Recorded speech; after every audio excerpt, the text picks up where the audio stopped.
Oi pessoal, tudo bem? Hoje é dia 30 de dezembro de 2019. Eu vim aqui na minha associação para dar uma arrumada, fazer a faxina de final de ano, expurgar daqui todas as energias ruins e ver se de repente a gente consegue fazer com que venham as energias boas para que a gente possa receber esse ano de 2020 com mais positividade, com mais otimismo, com mais esperança, com mais fé, com mais amor, porque a vida de quem convive com o transtorno mental não é fácil, tanto daqueles que têm o transtorno, como do cuidador direto, né, que costumam sermos nós, as mães, os pais, enfim, mas aquele que está diretamente ligado à pessoa com esquizofrenia.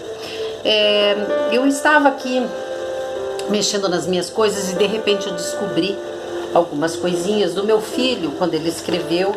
Não tenho a data aqui, são alguns achados, algumas coisas eu não vou conseguir ler por conta da letra, que é um verdadeiro garrancho, mas vamos lá, tentar decifrar o que a mente de uma pessoa com esquizofrenia às vezes pensa, né? Porque às vezes no nosso entendimento a gente acha que eles estão errados, eles falam coisas desconexas. Eu acho o seguinte, a pessoa que tem esquizofrenia, eu acho que as coisas que eles falam tem muito daquilo que a gente às vezes tem vontade e não coloca para fora. Então eles têm essa facilidade, só que muito acelerado. Então, sendo acelerado demais, eles acabam tropeçando e falando demais, aparece assim, aparenta ser de uma forma desconexa. Então, vamos lá. Algumas coisas vocês vão ver que parece estar um pouco assim na realidade, a outra um pouco mais assim longe, mas eu acho que para quem de repente faz psicanálise, é psicólogo, vai conseguir sacar muita coisa. Aqui eu estou olhando ali porque chamaram. Então vamos lá. Autoprojeto de perfeição. O projeto do super-herói dito por Nietzsche e criado por nós é o nosso próprio inimigo. Para nos torná-lo, precisamos primeiro enfrentá-lo e só assim realmente passaremos a ter o controle. Enfrente o medo, só assim passará a sê-lo. Ele quer dizer que você tem que ser o medo, né? Ao meu entender, foi isso que o meu filho quis dizer. Você tem que dar medo, você tem que passar o medo para alguém e não você ter medo ou de alguma coisa, né? Se uma pessoa não consciente entrega-se, o consciente faz a pessoa se entregar. Se uma pessoa não consciente entrega-se, o consciente faz a pessoa se entregar. O cérebro é como uma casa, o inconsciente é o porão lá no fundo. Isso não é fantástico, pessoal? Eu acho. Avalie tudo primeiro, no geral. Depois faça uma quebra e minuciosamente avalie os detalhes. Isso aqui, algumas escritas.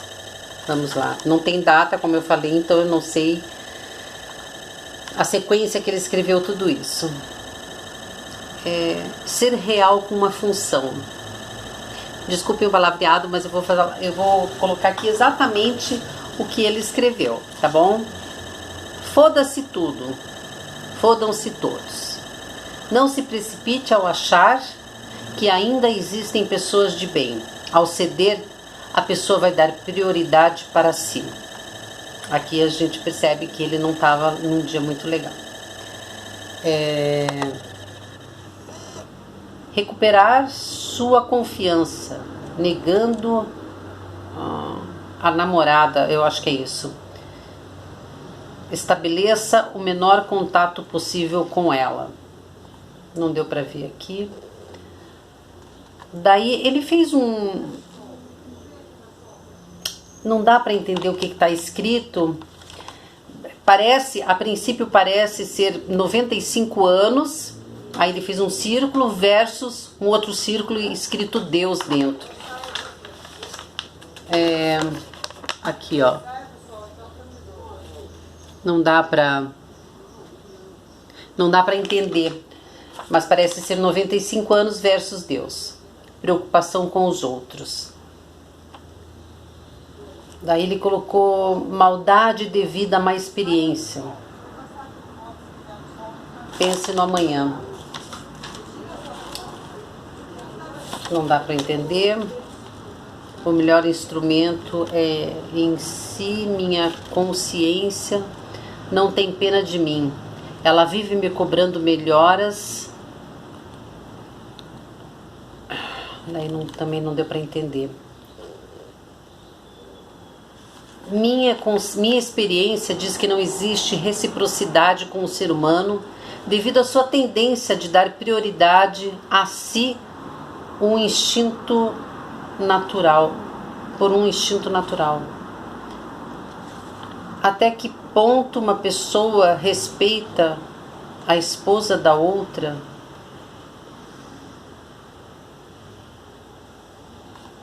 Parece isso. Vamos lá, mudar porque ali não dá.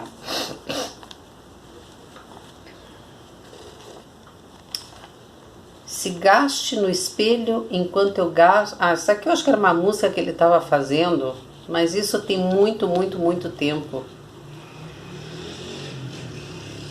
Nem vou ler. Escrever umas coisas aqui meio projeto de vida. Isso aqui eu lembro que eu acho o médico mandou que ele fizesse uma lista com projeto de vida. Ele colocou dinheiro como? Economizando ao máximo, aproveitar que eu não tenho despesas e não preciso gastar, vou gastar comigo, abrir uma conta, guardar para investir. Vamos lá. Uma sociedade onde nós homens não pensamos no bem próprio, no bem da comunidade, porque estou incluído nela, mas se por instinto ou por algum instinto natural o ser humano cuidasse mais do próximo ao invés dele mesmo e todos fossem assim. Criar uma sociedade onde todos sejamos iguais de pensamentos. Não vai dar certo por desentendimento. Aí ele colocou iludidos, não iludidos, ilusionistas. Não, também não dá para entender muito bem o resto. Umas coisas aqui bem complicadas, a letra está muito ruim. Daí ele colocou Cainã é o referencial para mostrar minha autenticidade e originalidade. O que eu tenho de diferente dos demais? O que me torna interessante nesse corpo, fora meu corpo? Qual é meu conteúdo? Aí ele colocou confiança. Como eu faço para expandir minha essência? Fortalecimento de essência? Convencer através de papo, de lábia. Ser, impressionar. Isso aqui foi quando ele estava perto de ter o primeiro surto psicótico, que ele chegou num momento a falar que ele era Deus. Vocês verão aqui que ele fez, né, um espiral, o nome dele no centro. Aqui em cima ele só escreve o nome dele, Cainã, tudo isso aqui é escrito Cainã, o nome dele.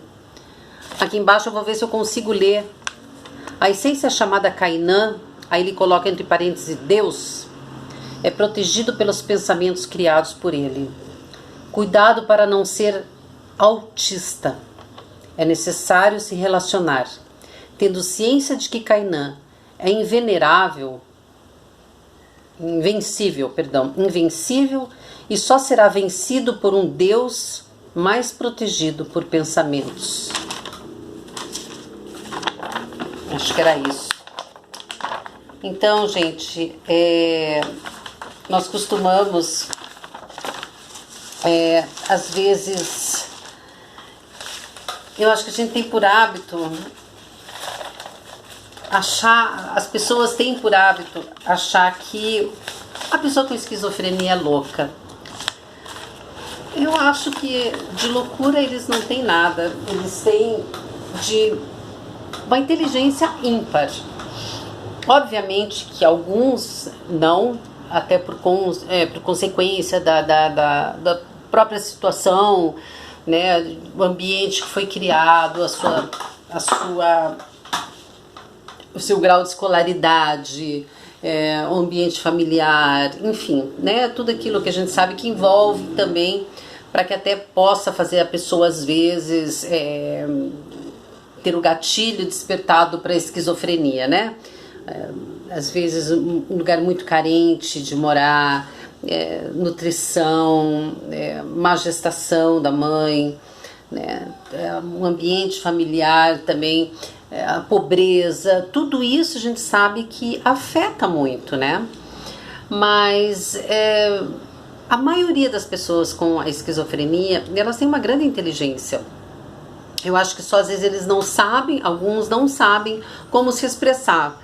E eu acho que todos nós, né, nós temos na vida momentos em que a gente não está fazendo uma conexão muito boa, seja com o mundo, seja com a gente mesmo, né, num ambiente de trabalho, num relacionamento amoroso, na nossa casa, ou com a gente mesmo, né? Porque eu acho que a nossa vida, a gente sempre está em busca de alguma coisa, a gente está em busca de uma perfeição que não existe, a gente está em busca de um corpo que a gente não vai ter, a gente está em busca do cabelo que não vai ser daquele jeito que você imagina, ou da cor dos olhos. A gente nunca está satisfeita, a gente sempre está buscando alguma coisa a mais, né? E às vezes são nos detalhes onde está a beleza, a delicadeza, onde está uma resposta que a gente teima em não ver. Ou a gente fica procurando cabelo em ovo. E quando a gente tem um familiar com esquizofrenia, a gente às vezes fica um pouco neurótica assim. A gente fica procurando muita coisa aonde não está existindo, ou se está existindo, mas que não está fazendo eles saírem da normalidade, não está fazendo eles fugirem do mundo. Às vezes eles só estão com o pensamento deles ali falando alto. Porque eu acho que todo mundo tem um pouquinho essa mania de falar sozinho, às vezes o pensar alto, não é verdade? Quem que na cama às vezes sozinho não fala alguma coisa, não faz um comentário, está dirigindo, não comenta? Nem por isso nós temos uma doença mental, nem por isso nós podemos ser considerados loucos. O que é ser louco? O que é ser louco para você? Eu tenho meu filho com esquizofrenia, eu de longe, eu considero louco, de longe.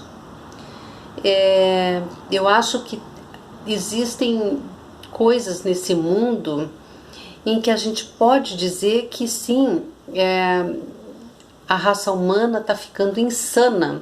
Eu não gosto muito de ver a Rede Globo, como eu não gosto de assistir Record, eu gosto muito de assistir canal fechado, gosto de assistir documentários, outros programas, mas Globo, essas coisas eu não tenho paciência. Mas como eu estou na casa da minha mãe, e lá não tem TV a cabo, então eu acabei me vendo obrigada a assistir a Rede Globo e estava passando a retrospectiva, né? Acho até que eles poderiam fazer um programa muito mais profundo, porque tem coisas muito interessantes na retrospectiva e eles passam pinceladas. Mas nessa retrospectiva desse ano, eu até comentei com a minha mãe, eu falei assim, a raça humana tá totalmente insana. As pessoas estão realmente loucas, sabe?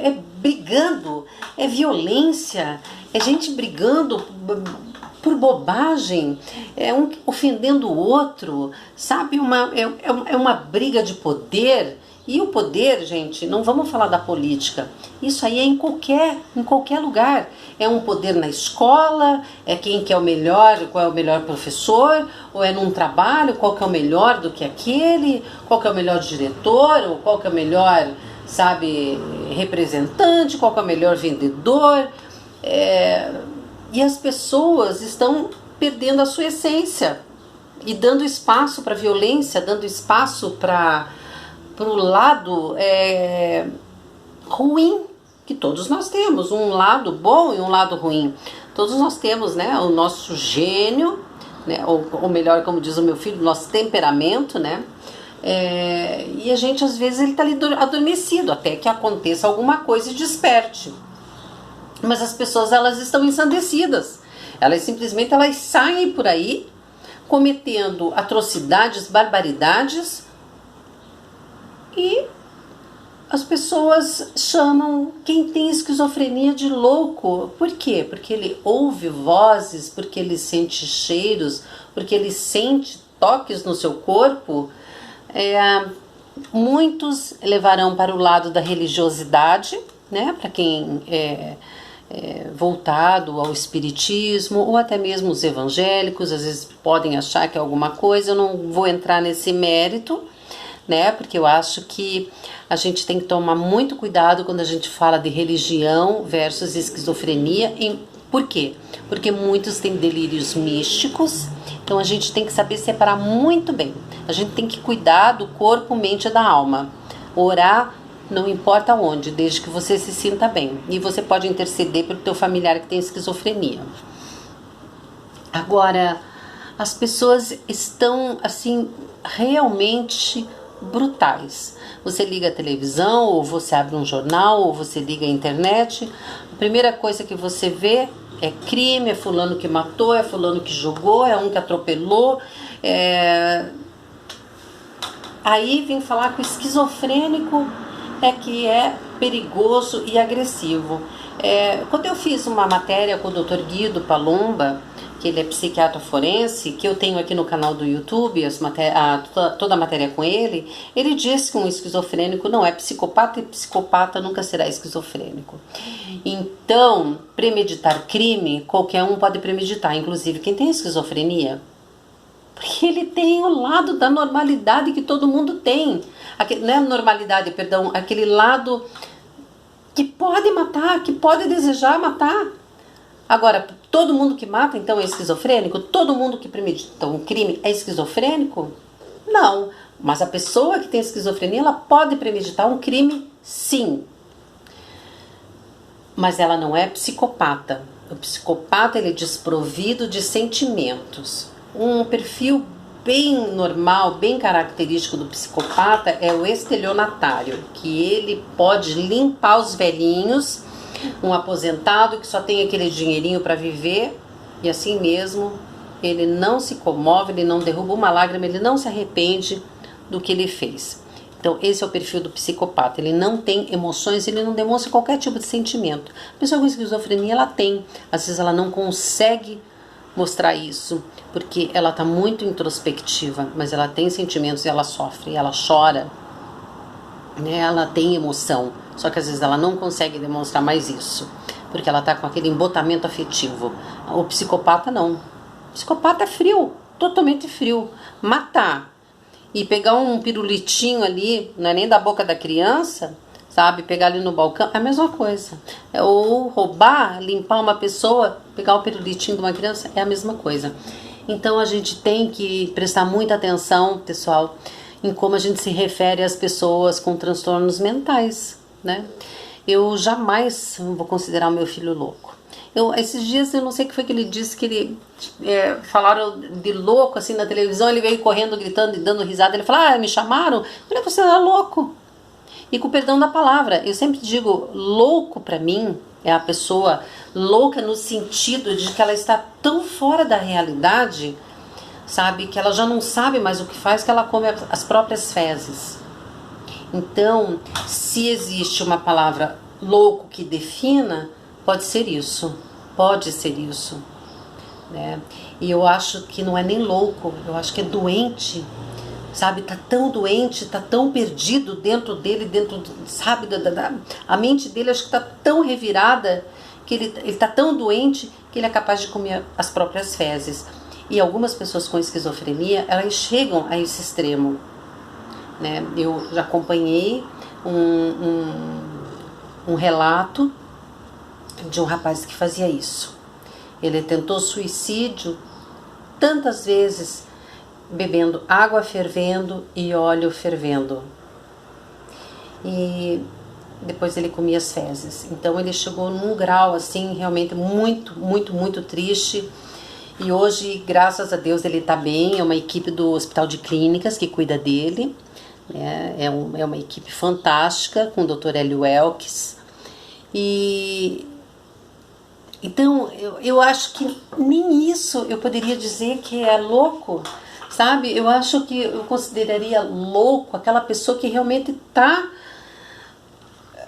ela tem uma raiva tão grande dentro dela, sabe? Ela tem vontade de matar, ela tem vontade de destruir. Isso sim, para mim, eu acho que pode ser considerado louco, não sei.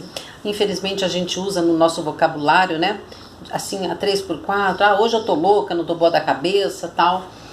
E a gente até deveria expurgar isso, né? Porque a gente sabe muito bem o que é não estar bem, às vezes, das faculdades mentais.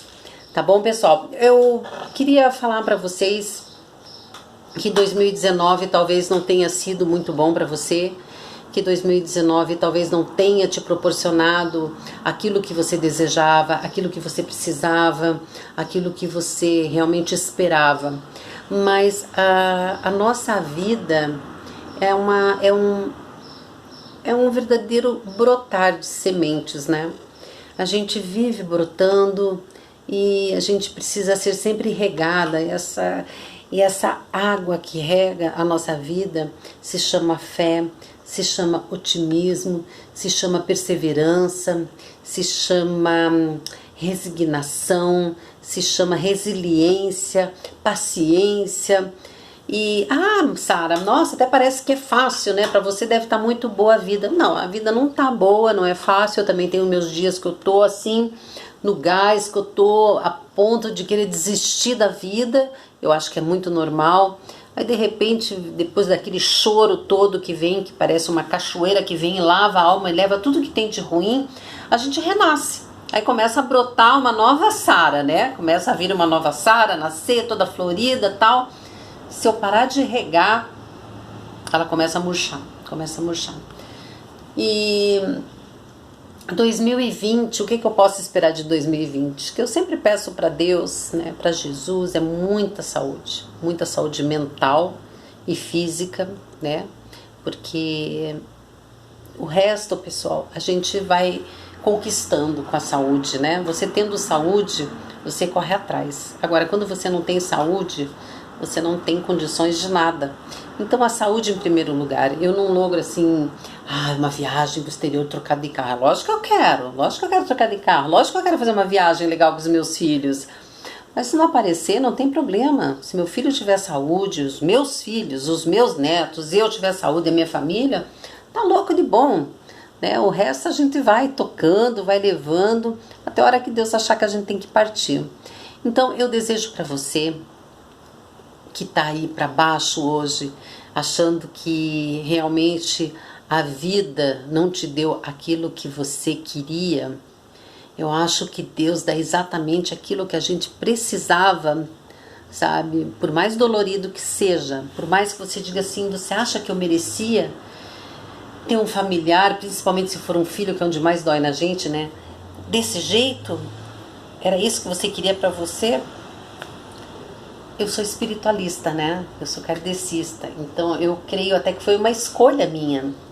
E eu acho assim que eu vim aprender tanto, por mais que eu sofra, tem dias, gente, que realmente assim, eu grito, eu pergunto por que tudo isso?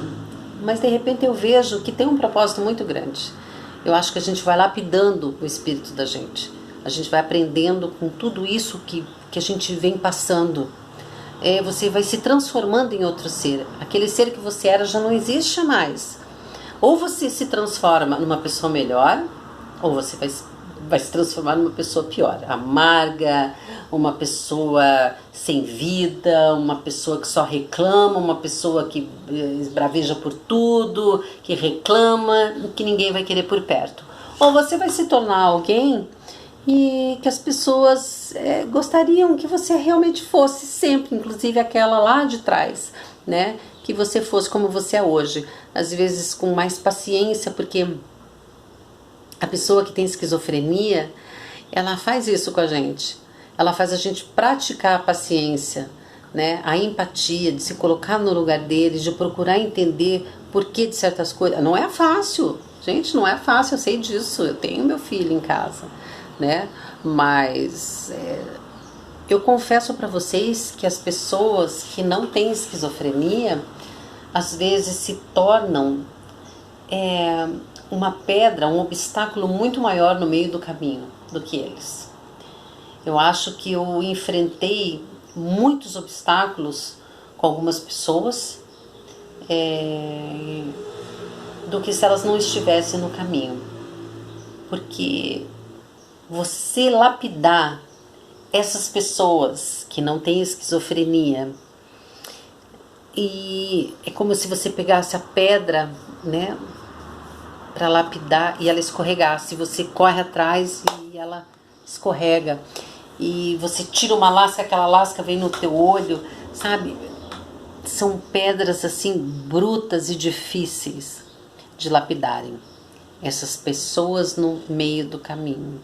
Então eu sempre acho que isso envolve familiares, isso envolve pessoas do trabalho, pessoas do teu dia a dia, né? Onde você tem que conviver e que nem todos compreendem a respeito da esquizofrenia. Então, por exemplo, se você tem filhos, né? Tem filhos, não tem um só, tem filhos. Um tem esquizofrenia, o outro não. E aquele que não tem, obviamente, não entende o irmão ou a irmã, né? Cria uma certa animosidade dentro de casa, por consequência de você às vezes dar um pouco mais de atenção, ou de você ter paciência com quem tem esquizofrenia e o outro achar que você está passando a mão na cabeça, né? No trabalho, às vezes você precisa faltar porque você precisa se ausentar, você precisa levar no psiquiatra, você precisa levar no psicólogo, você precisa levar no CAPS, você precisa internar, ou você precisa ficar em casa observando e não tem esse entendimento, né? Então são esses obstáculos que vão aparecendo no teu caminho, né? Eu vejo que muitas mães se separam dos maridos porque eles não compreendem a esquizofrenia de um filho. Então, esses obstáculos, às vezes, eu considero como muito mais difíceis de você enfrentar do que a esquizofrenia em si. Às vezes, você, ali, só com a pessoa com esquizofrenia, você vai aprendendo a olhar o mundo dela de um jeito que você vai contornando e você vai indo e você já vai aprendendo a como dar um medicamento, a como lidar com a higiene quando eles não querem, o sono excessivo, quando eles querem ficar sozinhos e às vezes você insiste em querer bater um papo e eles não querem ficar sozinho, dá esse tempo, deixa ficar sozinho. Então, pessoal, vamos acreditar que se a gente está passando por isso, é um grande presente que Deus te deu, né? De você se lapidar. Você está lapidando um diamante bruto, que é o teu familiar com esquizofrenia, né? Talvez você não veja aqui na Terra ele brilhar, mas você está preparando para ele brilhar num outro plano, igualmente você. Então, eu desejo que esse 2020 para você seja exatamente esse diamante bruto, que você consiga tirar umas lasquinhas dele, que você já começa a enxergar um pouquinho daquele brilho, né? Porque a vida sem luta, ela não tem graça. A vida sem sofrimento não tem sentido a gente estar aqui no mundo, né? E são muitas as perguntas, quase que poucas respostas a gente tem. Porque uns nascem pobres, uns nascem ricos, uns nascem feios, uns nascem bonitos, uns nascem que vieram para sofrer barbaridade que a gente vê desde que nasceu, veio lá naquela extrema pobreza, sem conhecer nada. Não tem gente que nunca viu o mar, vai morrer sem ver o mar, e tem gente que nasce no meio do luxo, viajando pelo mundo inteiro, comendo do bom e do melhor, vestindo do bom e melhor, altos carros. Mas e daí? Qual é o sentido disso tudo? Por que Deus então não foi misericordioso com aquele ali que nasceu miserável, cheio de mazela, passando fome quase que uma vida inteira, e o outro nasceu ali né? Em abundância de tudo, de saúde, de beleza, de riqueza, de comida, de tudo. Um sentido tem para tudo isso. E o depois, que a gente passar para o outro lado, como será que é? Então vamos pensar que se hoje a gente está passando por isso, é porque Deus confiou a gente essa missão. Existe quem... Eu vou tentar depois achar na internet, se chama Joias Preciosas, que é de um rabino, ele tinha, acho que 2 filhos, e ele perdeu esses filhos. Mas depois eu conto para vocês, para que vocês possam entender o valor do empréstimo que Deus nos faz, que são os nossos filhos. Tá bom, pessoal? Uma boa passagem de ano para todos vocês. Eu espero que 2020 venha assim com muita, muita, muita força para você, com muito amor, com muita saúde, né? Revitalizando a tua vida, energizando a tua casa, né? Trazendo equilíbrio mental para o teu familiar que tem esquizofrenia, e muita força para você que cuida. Tá? Não desanima. Eu sei que tem dias que a gente fica para baixo, daí bota para chorar, reclama, grita, esbraveja, mas daqui a pouco você levanta, renovada, semente nova, rega, que eu tenho certeza que 2020 vai ser um ano florido. Tá bom, pessoal? Super beijo para vocês. Obrigada por estarem aqui, obrigada por me acompanhar. Não esqueçam do grupo no Facebook,